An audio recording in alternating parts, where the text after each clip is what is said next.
పులివెందుల్లో అడుగు పెడితే దస్తగిరి అంతమైపోతాడా? దస్తగిరిని లేపేయడానికి పులివెందుల్లో కత్తులు దూస్తున్నారా? వైఎస్ వివేకానందరెడ్డి హత్య కేసులో బెయిల్ వచ్చినా దస్తగిరి సొంతూరుకు రాలేని పరిస్థితి ఎందుకు?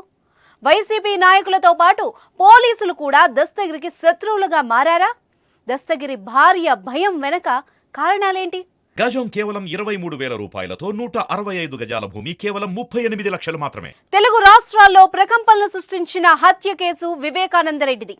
2019 మార్చి 14న అర్ధరాత్రి దాటిన తర్వాత వైఎస్ వివేకాపై దాడి చేసి అత్యంత క్రూరంగా చంపేశారు.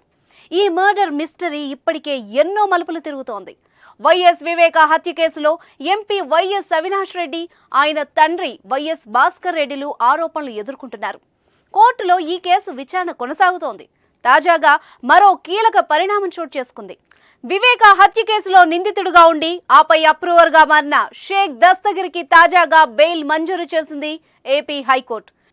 గత 85 రోజుల నుంచి కడప జైలులో ఉన్న దస్తగిరి ఇప్పుడు విడుదలవుతున్నారు. అయితే దస్తగిరి బయటకు వస్తున్న ఆనందం కంటే భయమే వారి కుటుంబ సభ్యుల్లో వ్యక్తం అవుతోంది.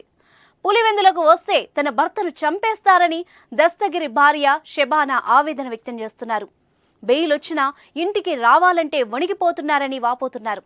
ఇలా చస్తూ బతకడం కంటే తన భర్తను చంపితే చంపేసేయండి అంటూ సెన్సేషనల్ కామెంట్స్ చేశారు.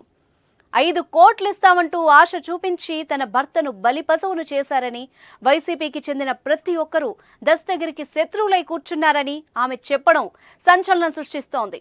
దయచేసి మీ రాక్షసత్వాన్ని మీ వాళ్ల మీద చూపించండి, మా మీద చూపకండి సార్ అంటూ వేడుకోవడం చర్చనీయాంశమైంది.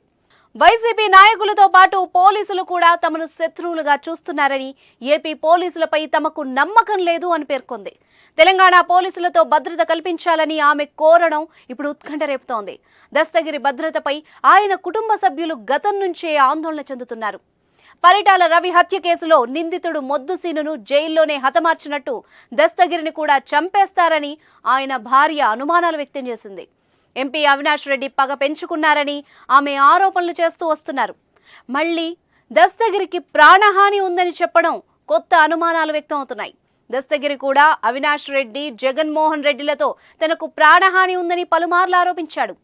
నిజంగా దస్తగిరికి ప్రాణహాని ఉందా అనేది ఇప్పుడు ఆసక్తిగా మారింది.